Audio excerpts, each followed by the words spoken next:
Ok, alors dans cette vidéo, je vais vous faire un petit tutoriel pour vous expliquer comment soigner votre e-réputation. Pourquoi? Parce qu'en fait, parfois, on n'a pas envie que certains résultats apparaissent dans les résultats des moteurs de recherche.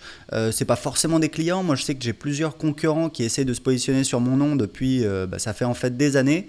Et en fait, le petit jeu, c'est qui est-ce qui va apparaître en premier quand on recherche le nom. Alors, c'est peut-être le rançon du succès, le rançon de la notoriété.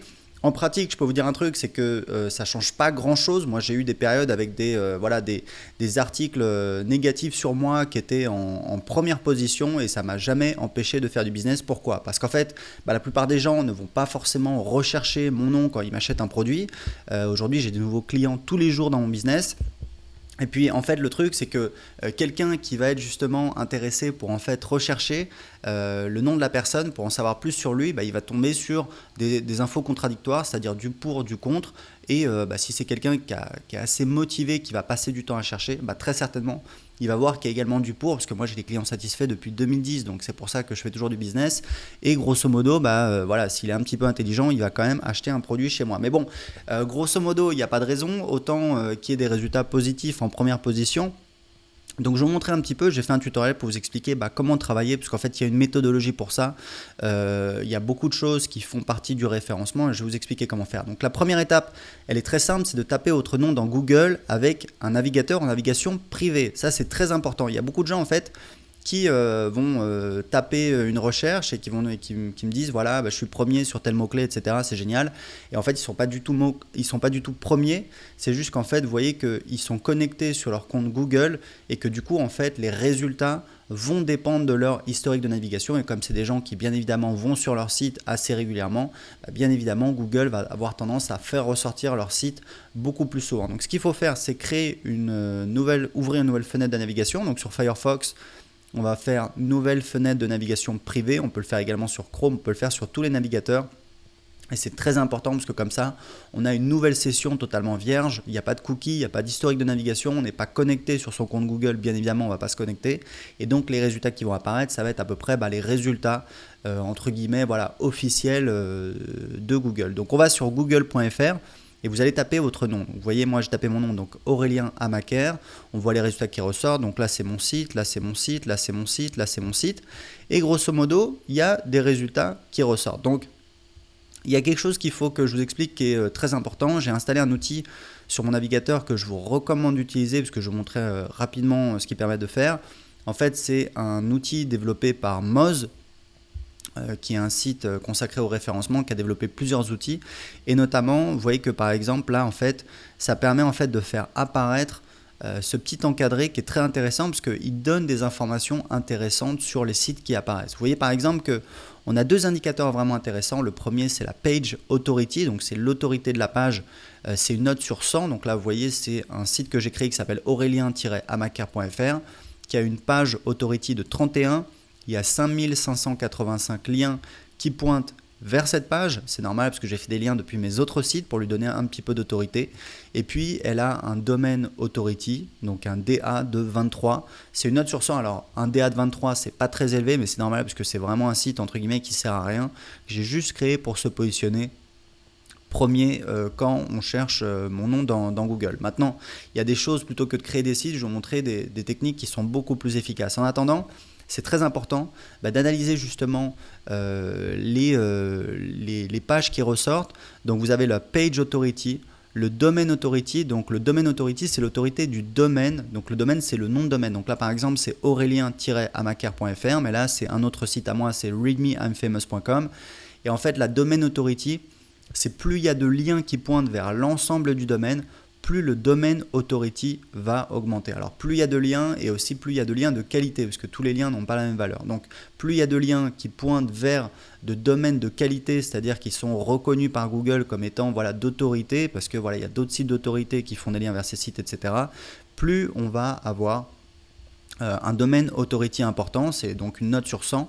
Et un domaine authority important, vous allez voir dans la suite de ce tutoriel, c'est très important parce qu'en fait, plus le domaine authority est important, plus il est élevé et plus les pages du domaine vont se positionner facilement sur Google. C'est pour ça que vous voyez, il y a des sites comme Wikipédia, ce qu'on appelle les montagnes en référencement, Wikipédia, comment ça marche, qui sont référencés très souvent, puisque voilà, il y a quelqu'un qui a créé une page sur un mot-clé de la longue traîne, et comme le domaine a énormément d'autorité, même si ces pages-là n'ont pas beaucoup de liens, eh bien, elles vont se positionner naturellement. Donc, le domaine authority, c'est très important. Le page authority, il est déterminé, j'imagine, en partie par le domaine authority, mais surtout par le nombre de liens qui pointent vers la page. Donc, il y a d'autres facteurs, mais ça, c'est les facteurs les plus importants qui expliquent pourquoi les pages sont positionnées là. Vous voyez, par exemple, on a Aurélien Macaire, Remain Famous, donc j'ai un page authority de 24 avec 13 liens.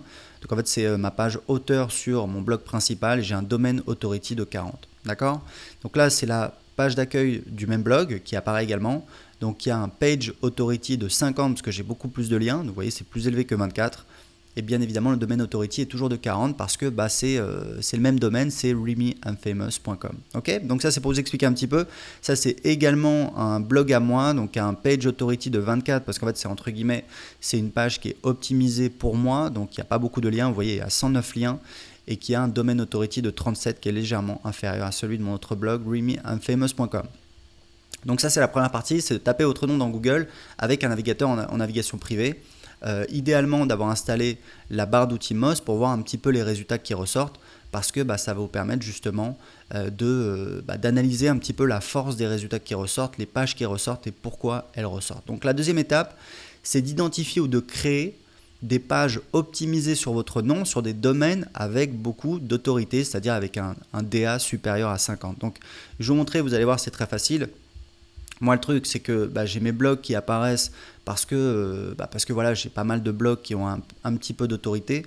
Et vous allez voir qu'en fait, le plus facile, c'est pas de faire ça. C'est en fait de créer des pages sur des domaines qui ont beaucoup d'autorité et qui sont optimisés sur votre nom. Donc, une page optimisée sur votre nom, c'est très simple. Ça veut dire qu'en fait, le nom, le mot-clé plutôt, c'est-à-dire votre nom, il apparaît en fait dans la balise title de la page. En fait, si vous regardez, là, si on va là, par exemple, si on regarde le code source, vous allez voir que mon nom, c'est ce qui apparaît ici, eh bien, il apparaît dans la balise title de la page. Donc en fait, si on fait ça, si on fait code source de la page, hop, vous allez voir, voilà, le title, vous voyez, c'est carrément Aurélien Amaker. Donc le plus important, c'est que le mot-clé apparaisse dans le title. Il y a d'autres techniques pour optimiser des pages, mais voilà, le plus important, l'essentiel, c'est que le mot-clé il apparaisse dans le titre, c'est vraiment le truc numéro 1. Donc ensuite, ce qu'on va faire, on va donc identifier les pages, ou alors vous allez les créer si elles n'existent pas, mais ce que vous pouvez faire, c'est que vous pouvez parcourir les résultats et identifier les pages optimisées sur votre nom, c'est-à-dire qui ont votre nom dans la balise title de la page, qui sont sur des domaines avec beaucoup d'autorité. En l'occurrence, il y en a, vous allez voir, je vous ai fait une liste, il y a blogueur, donc par exemple, ça peut être vous pouvez créer un blog, votrenom.blogger.com. Il y a Tumblr, c'est un petit peu la même chose que Blogger, ça permet de créer un blog. Donc vous pouvez créer un Tumblr avec votrenom.tumblr.com.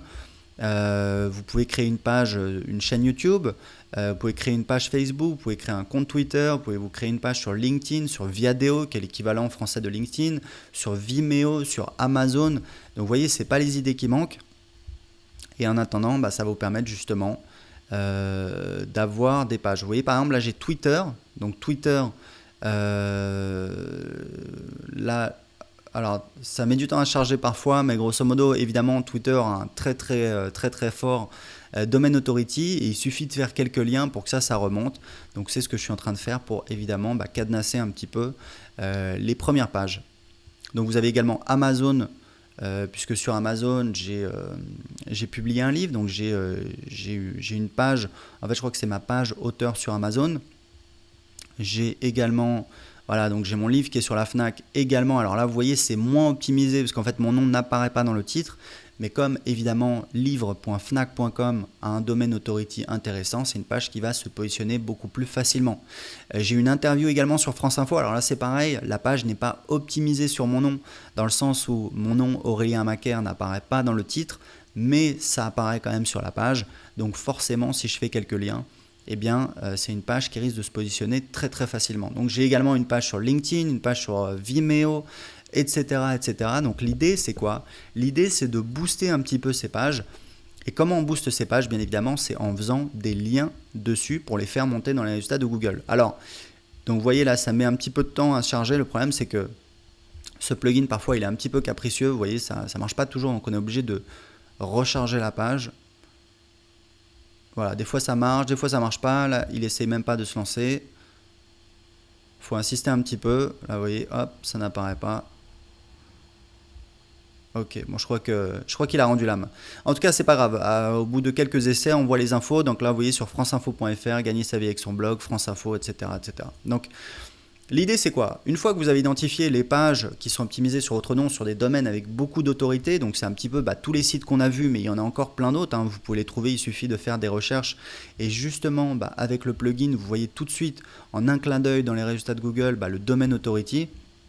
Et bien ensuite, une fois que vous avez identifié ou alors que vous avez créé ces pages, que vous avez créé des comptes sur tous ces sites qui ont une très très grosse autorité, ensuite vous allez donc faire des liens vers ces pages pour les faire monter dans les résultats de Google. Alors, il y a des règles pour faire des liens, il y a eu plusieurs mises à jour de Google. Alors moi je ne suis pas un spécialiste du référencement, mais bon j'ai quand même j'ai un peu étudié plusieurs spécialistes aux États-Unis, j'ai appris pas mal de choses.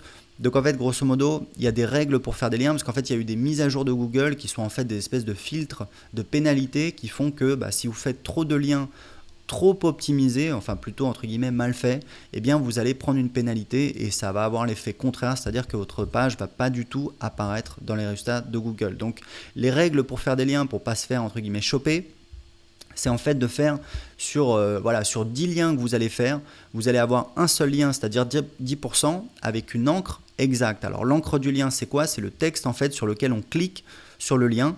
On appelle ça une encre.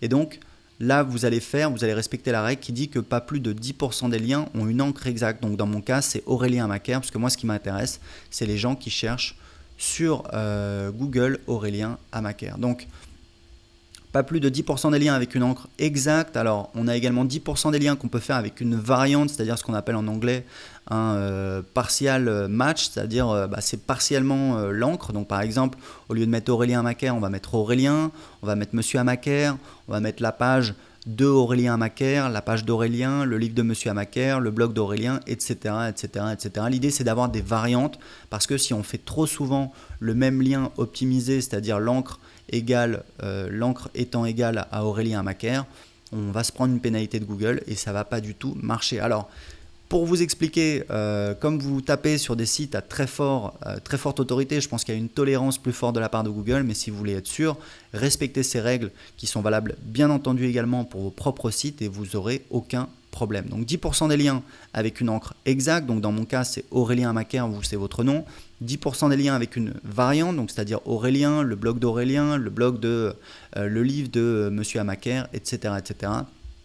Et tout le reste, c'est-à-dire la majorité des liens, parce que c'est 80% des liens, on va les faire avec une encre non optimisée, c'est-à-dire l'encre, c'est-à-dire le texte du lien, donc le lien vers la page que vous voulez pousser dans Google, vers la page sur le domaine avec beaucoup d'autorité, ça va être cliqué ici, le site, URL du lien, etc., etc. En tout cas, ça ne va pas être l'encre ni une variante, ça va être quelque chose de non optimisé. Et en fait, tous ces encres-là, tous ces liens plutôt, ont pour but de donner un petit peu de notoriété à la page qu'on veut pousser, mais c'est surtout que ça va noyer le poisson. En fait, on va diluer les encres exactes, et c'est pour ça que les encres exactes, il faut les réserver sur les sites où il y a le plus de potentiel, c'est-à-dire dans un article, sur votre blog, sur la page d'accueil de votre blog.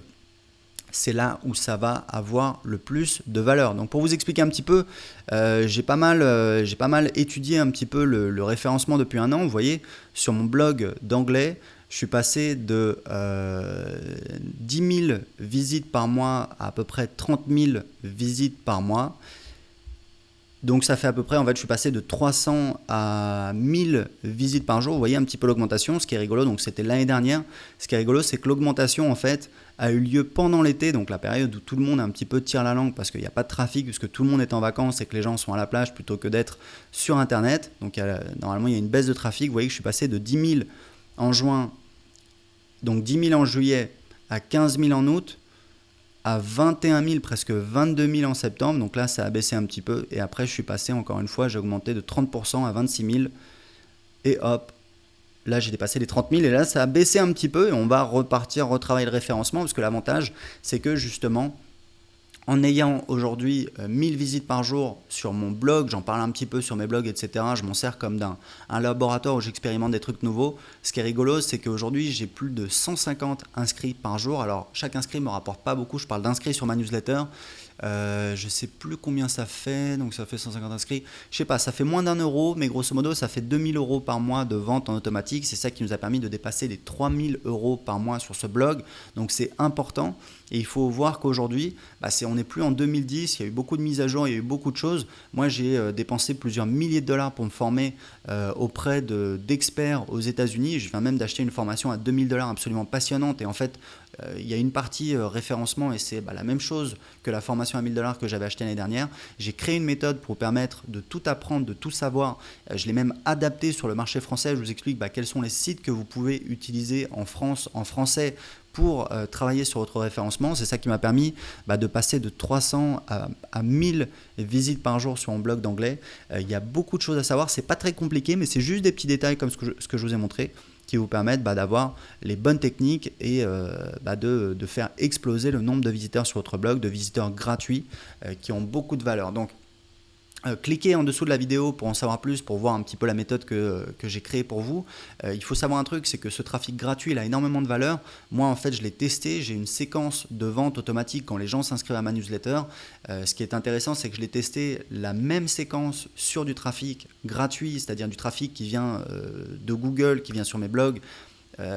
Et je l'ai testé également avec du trafic qui vient de la publicité Facebook. C'est très simple, j'ai 2 fois plus de valeur pour les inscrits qui viennent de Google pour le trafic, ce qu'on appelle le trafic organique, le trafic naturel sur mes blogs. Pourquoi ? Parce qu'en fait, c'est des gens qui sont à la recherche d'informations, donc ils savent qu'ils ont un problème et donc c'est des gens qui sont beaucoup plus qualifiés par rapport à quelqu'un qui est en train de regarder des photos de ses copains sur Facebook et vous lui faites une proposition et en fait au jour d'aujourd'hui, il a, même si c'est quelqu'un qui pourrait profiter de votre service, aujourd'hui il n'a pas conscience de son problème et du coup en fait ça va lui passer au-dessus de la tête, il va pas se dire que c'est pour lui, alors que quelqu'un qui est dans une démarche active de rechercher, eh bien c'est quelqu'un qui est beaucoup plus susceptible d'écouter votre proposition quand vous lui vendez un produit ou un service. Moi j'ai des amis qui ont des blogs qui font entre, je crois que c'est entre 3000 et 6000, alors j'ai plusieurs amis mais ils font entre 3000 et 6000 visites par jour, c'est des gens qui ont des business qui font entre 1000 et 2000 euros par jour, donc c'est assez intéressant. Et puis si vous n'avez pas d'offre, bien évidemment vous avez besoin d'avoir du trafic sur votre blog pour créer une audience, c'est-à-dire pour créer des gens qui sont inscrits sur votre liste, les sonder, découvrir quels sont leurs problèmes, quel est leur profil type et créer un produit qui va répondre parfaitement à leurs attentes. C'est la même stratégie que j'utilise sur tous mes blogs qui fonctionne parfaitement et qui me permet de créer toutes mes offres. Et c'est comme ça que vous allez créer tout un catalogue d'offres qui vont se succéder et qui vont augmenter votre valeur par inscrit et votre valeur par client. Donc voilà, pour télécharger la méthode tout de suite et parvenir à 1000 visiteurs par jour sur votre blog, cliquez en dessous de cette vidéo. À très bientôt.